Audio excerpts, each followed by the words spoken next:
People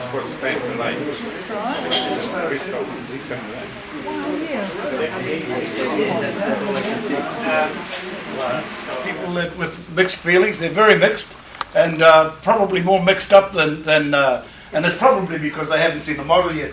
But that's okay. We'll unmix those feelings. This part here, this portion here, is the building you're sitting in now.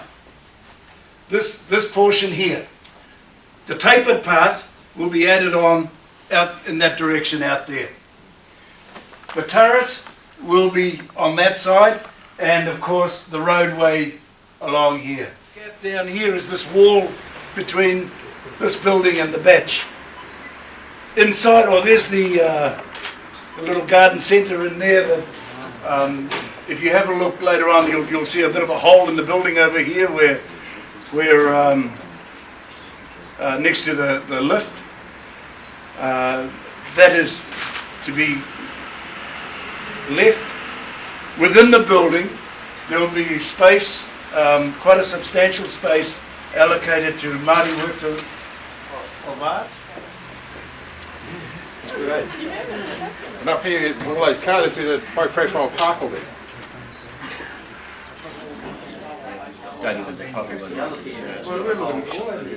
Well, open to anything at least. It's quite good for the council. So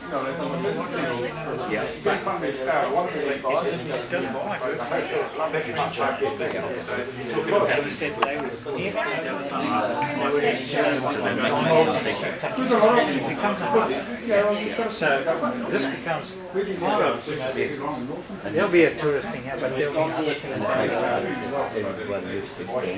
available. And then just up the numbers, I think there's going to be a number. They're really standing in for Mark Simpson, who would love to have been here today, but had a family commitment. Hey, he's on holiday. I think the weather's probably better where he is. But he has been also a driver along with Kahu for what really before is a vision. And I think Phil has touched on this discussion around the sense of place. When I came here 3.5 years ago, and we started with council on our journey around the Sustainable Futures 3050, and we went out and engaged strongly with the community, and can I say I was really heartened by the way the community climbed on board and started to be part of that journey. It needs very, very little introduction. He's been around the scene here for many, many years. He's one of Whangarei's iconic businessmen, and certainly contributing a heck of a lot in terms of advice and direction with this particular project. I'd ask you, Greg, come forward and address the people, please. Greg Guy. Firstly, I'd like to congratulate Kahu on getting my introduction perfect. But also acknowledge our MP and all the civic leaders here and everyone that's joined in this occasion. I had the good fortune of touring Europe about 25 years ago or so on a whistle-stop tour, and one of the stops was at the Hundertwasser apartments in Vienna. My focus probably was, getting to Munich more than getting to Vienna, to be fair, but I did appreciate that the unique and special architecture that was on display. And when I returned to New Zealand, I had a project in Pai here, and part of that was dealing with Frank Harvich. He knew Frederick quite well, and suddenly, remembered my little occasion in Vienna and how much it had struck me. Not only the sort of the. Our next guest, ladies and gentlemen, Richard Smart from the Hundertwasser Foundation.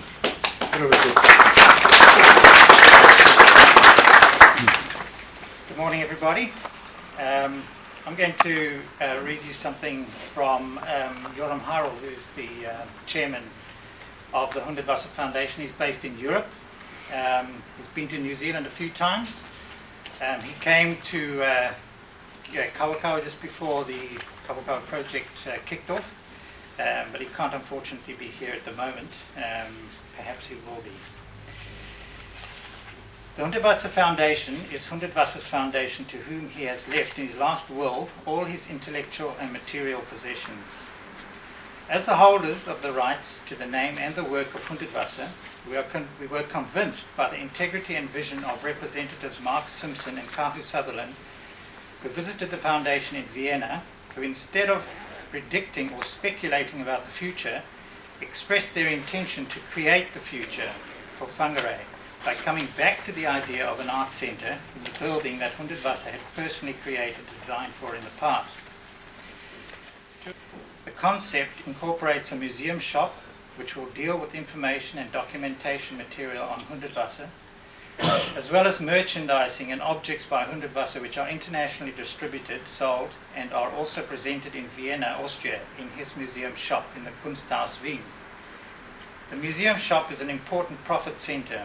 Furthermore, as an act of love and respect, the foundation agreed to provide free of charge the architectural design, which you see here, of a Hundertwasser architecture, as well as to organise and provide most of the exhibits without a fee, which would be the norm. In other words, the foundation is providing a gift of economic assets to the people in the city and the Council of Whangarei. Hundertwasser's art, architecture, ecological and environmental concerns are internationally respected, known and cherished. The millions of books distributed and bought all over the world, which are continuing and increasing after his death, are witness to the validity of his art and his philosophy. His architectures are visited by millions of people. When Hundertwasser art, concerns and work is presented unfalsified in its genuine way, for which the Foundation is the guardian and guarantor, the ongoing success shown in the past and in the present all over the world, wherever Hundertwasser is presented, is evidence and proof of the same success available for Whangarei.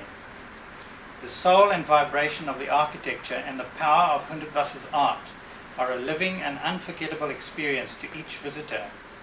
This will generate a word-of-mouth increase in the number of visitors and tourists from year to year. The Hundertwasser Museum will include original paintings, original graphic works, tapestries, objects, architectural models of realised Hundertwasser buildings, installations of ecological and environmental work and concerns. All this accompanied by publications and a multitude of merchandise and information offered in the museum shop. Hundertwasser loved New Zealand so much that he chose to become a citizen, and his wish was to be buried here. This is witness to his connection with New Zealand. This is in addition to his engagement and contribution to New Zealand with activities like his original conservation poster, which has now sold over 800,000 copies all over the world, his Koru flag and the campaign to present it to New Zealanders. At the same time, it was his wish during his lifetime and our duty to see to it that he had peace of mind here, avoiding admirers, tourists and other fans by protecting his presence in New Zealand. As in other parts of the world, he was always inundated by the media, admirers, collectors, publishers, fans, colleagues, etc. New Zealand was his refuge. Therefore, the Foundation feels it can now give back and reciprocate to New Zealand with this project in Whangarei. Important. The Foundation would never accept a false love of Hundertwasser or force acceptance of a gift on anyone, as this would be doomed to fail. We require a genuine, appreciative, knowledgeable, sensitive and capable partner who knows how to cherish, to respect and acknowledge the value and the meaning of such a cooperation. Therefore, the Hundertwasser Arts Centre in Whangarei is a gift, is a radiating cultural attraction, a positive source of development in the tourism industry, enrichment of image, a generating power to increase numbers of tourists, a trigger for worldwide promotion, public relation and advertisement for New Zealand in general and Whangarei especially, as well as a cultural treasure for New Zealand. So this is not something new that Whangarei is deciding to do.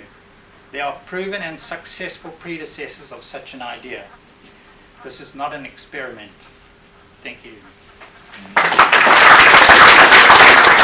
And now we have Mike Browers, who actually worked on the toilets in Kawerau. Thank you, everyone. Good morning. Thank you for the Whangarei Regional Council for inviting me. I wouldn't have missed it for the world. This is fantastic. Don't you agree? It's fantastic. You have got the opportunity here for something just as great, if not better. And together, they will be fantastic for the North, for the North Island, for New Zealand. They will just be utterly fantastic. Please grab it and go with it, and encourage whoever you have to encourage, because it must go ahead. It has to go ahead.